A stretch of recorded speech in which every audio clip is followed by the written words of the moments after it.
Welcome to Phase 9 of our self-care seminar. And if any of you have looked at the subject matter thus far, you may be wondering, what do vampires have to do with self-care? They have everything to do with self-care because vampires rob us of our most precious individual resources, our energy. Our energy is directly tied to our emotions. Lack of energy causes diseases on many fronts. We've discussed them many times in the previous phases: diabetes, cardiovascular disease, stroke, infertility. So keeping our energy high and our emotions calm is a very good way to work with our own self-care. But energy vampires, their sole goal, whether they know it or not, is to rob us of that energy. Typically, there are about 7 different types of energy or emotional vampires. You run into them every day. Your family, your friends, co-workers, people that you are very close to can be energy vampires and sap you, may leave you exhausted on a daily basis, could be responsible for any number of ills and never ever cross your mind. So we're going to get into the 7 different types of emotional vampires. The first type is the narcissist. And we're going to give you an example of what an interaction with a narcissist typically looks like. Hi, Claire. How's it going? You look upset. Of course I'm upset. You were in that meeting.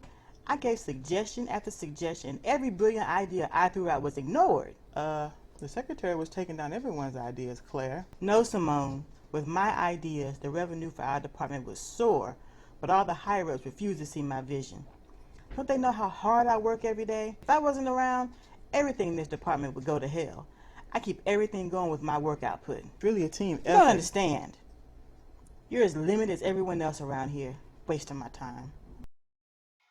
When you're dealing with a narcissist, it's always me first. They don't put your needs over theirs. They don't put anyone's needs over theirs. It's always about them. They are self-important. Everything is about what they're capable of, who isn't accepting of them. They don't show empathy. They don't feel your pain. They hog the attention. They crave the admiration. They do whatever they have to do to get it.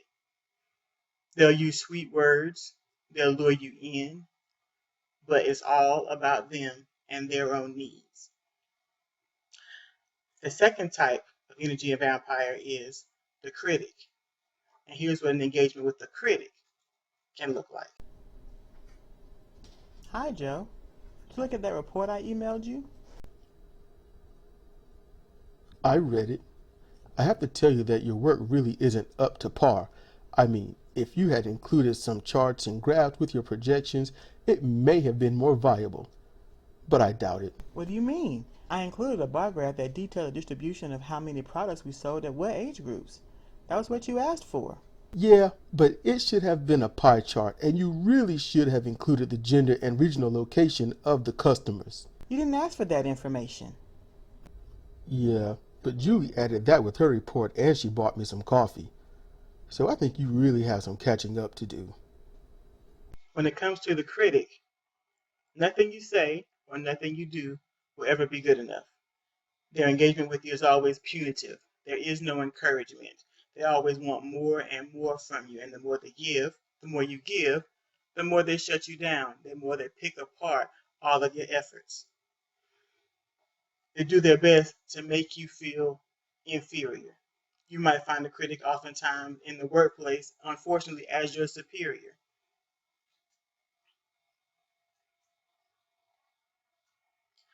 The next type of energy vampire that you're prone to run into is the non-listening talker. Here's an engagement with the non-listening talker. Hi, Cynthia. How's it going?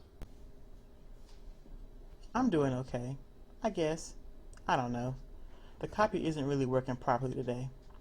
I tried over and over to get my documents to print in color, but for some reason it wouldn't work. Well, I called IT, and they had to come and see what was wrong with it. They kept trying to troubleshoot over the phone. I had to tell them, look, I'm not technical. So the guy came by and he put in the color cartridge and had the nerve to roll his eyes at me. I And could I was like, have. listen, I don't get paid to change out parts on a copier. That's your job. You're the copier guy. He was pissed, but I didn't care. He is the copier guy. And I think he might have called me a bitch under his breath. Did you You hear know what? him? I did hear that. I'm going to report him to his supervisor. He got no right to expect me to do his job and then insult me. I'm going to do that right now. When you're dealing with a non-listening talker, they don't want your advice. They don't want to hear anything from you.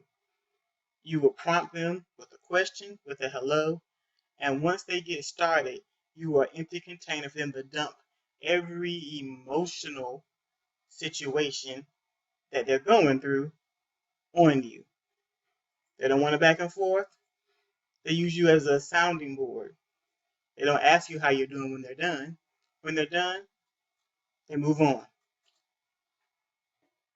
The next type of energy vampire is the controller. Hi, Cindy. I saw you were having a hard time with your spreadsheet. Yeah, I couldn't get my categories to list correctly. I need my version upgraded. Really?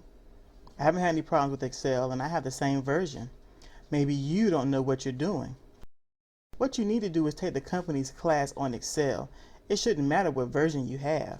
But I never had this problem with the newer version I had at home. I'm sure that whatever you're doing at home isn't nearly as important, and you probably don't even need that more expensive version. You just want it. You need to use what the company's provided. Everyone else is able to. If you can't handle the work, you need to turn it over to someone who can. The controller is a very common type of energy vampire. They want to control everything you think and everything you feel. They're very prone to telling you exactly what you should and shouldn't do, and most often why you should or shouldn't do it. Anything you have to say with evidence in defense means nothing. The next type of energy vampire are the victim. And I'm sure some of you have engaged with the chronic victim.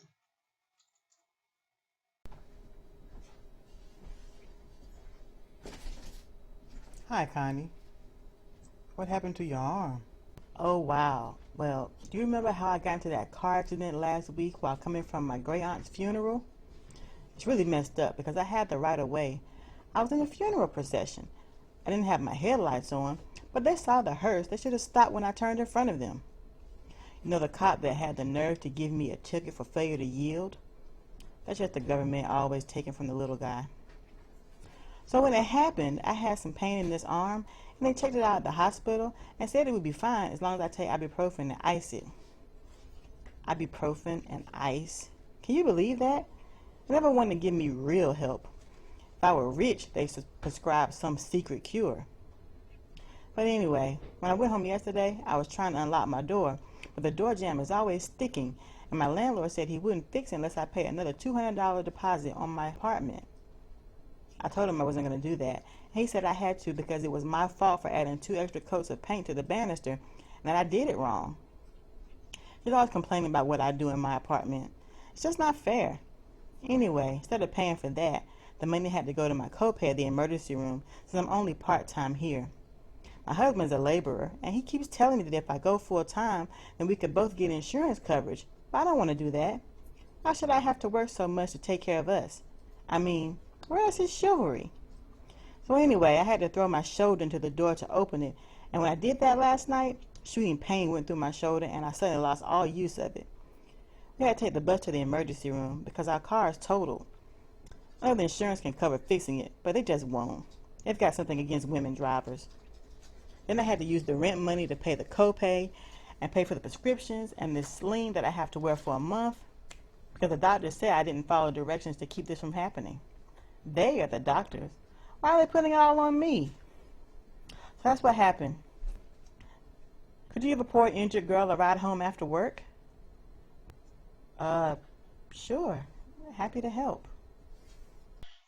Oftentimes, when you're dealing with someone who's a chronic victim, they never have good fortune. They never have a happy story. Oftentimes, they are the cause of their own pain. They live in a constant state of woe is me. Why this happened to me? They're victimizing me. Why are they picking on me? And when they tell you what's going on, you can easily see how they are the cause of their own problem. But they don't see that.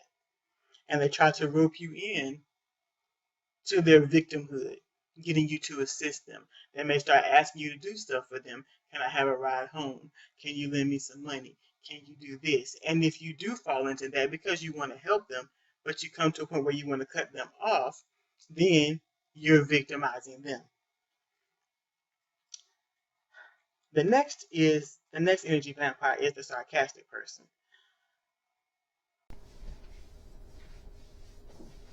Hi, Rita. Did you look at that email that I copied you on? Yeah, I looked at it. What did you think? I mean, because Joe really picked it apart. Yeah, if bar graphs are the best way to show the data, then you really nailed it. Thanks. Did you apply for the new job listing? Yeah, I did. Did you? Yeah, I did. Joe isn't the hiring manager, so I feel good about it. Oh, with the work you've been doing lately? Don't worry. You're an absolute shoo-in. Sarcastic person uses sarcasm to ridicule and demean. It's not outward, it's not blatant, they're not directly calling you names. Very sly, usually trying to make you feel like you're stupid. They might be prone to doing this in front of a group, getting amusement at your expense. It's very akin to a passive aggressive attack. The last type of energy vampire is the aggressive person, an overtly aggressive person. Here's where an engagement with that type of individual might go. Hey, Joe, do you have a second? Yeah, what can I do for you? I took a look at Lindsay's report, and it really puts our sales into perspective. No, I told her it needed work. Why? It had everything we were looking for. No, it wasn't up to par. I'm going to have her do it again. I don't think so. The report is exactly what corporate is looking for. It'd be a waste of man hours to have her do it again. It doesn't matter if corporate would like it. It's not up to my standards, so she needs to do it again. Okay, maybe you shouldn't be so personally invested in this report. Don't tell me what I'm invested in. Uh, calm down, Joe. Don't tell me to calm down. You want the hiring manager. You're just an assistant who wouldn't know a cartridge from a sales report. You need to stay in your lane. Aggressive people, they're ticking time bombs waiting to explode, usually sparked by a disagreement and erupting into full-blown rage, scorn directed at you when you haven't really done anything. And it may not have had to be you. It could have been anyone. I know all of these different types of energy vampires are not foreign to you. You've all dealt with them all the time. Uh, you may have to ask yourself, so how do you combat this? How do you deal with an energy vampire? The best way to do that is to set boundaries. That's the best way to handle anyone who is being damaging to you and you taking care of yourself is to set boundaries. Um, you know, you let them know you're not going to do for them. You let them know you're not going to be cut down by them. You have your facts all together so that you can, be evidential in your defense. And then you remove yourself from the situation. You don't escalate. You don't argue because usually when you do that, you're feeding in to whatever they want. You're feeding into the aggression. You're feeding into the narcissism. Sometimes cutting off contact is easier said than done, especially when you are engaging with individuals, say that live in your home. If you're living with someone who's a narcissist, it's going to be very difficult to just cut your contact with them off completely. Uh, in those situations, you may have to tread lightly, but do your best to get away. Do your best to move out. I know it's hard in this climate, but you have to keep them away from you. You have to stop engaging with them altogether in order to protect yourself. because they will drain you. They'll leave you doubting yourself.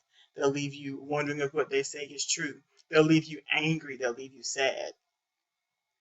Um, this often can be even worse if the person who is an energy vampire is your significant other. And oftentimes, when you first get involved with an individual, you don't see those little things, those little hints, those little clues that may be dropping.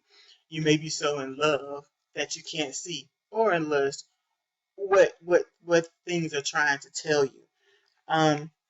You want to be sure not to delve into intimacy too quickly. You don't want to get yourself caught up in a situation where you're romantically involved, physically involved with someone that is very hard to tear yourself away from. Um, Relationships should be reciprocal. And when you're dealing with energy vampires, they often are not. You need to limit your contact. The best way to protect yourself. Get to know someone. Pay attention. Follow your instincts. Is the best way to protect yourself. Life is no different than a vampire movie. A vampire cannot come into your home unless you invite them in. Don't invite energy vampires in. Thank you.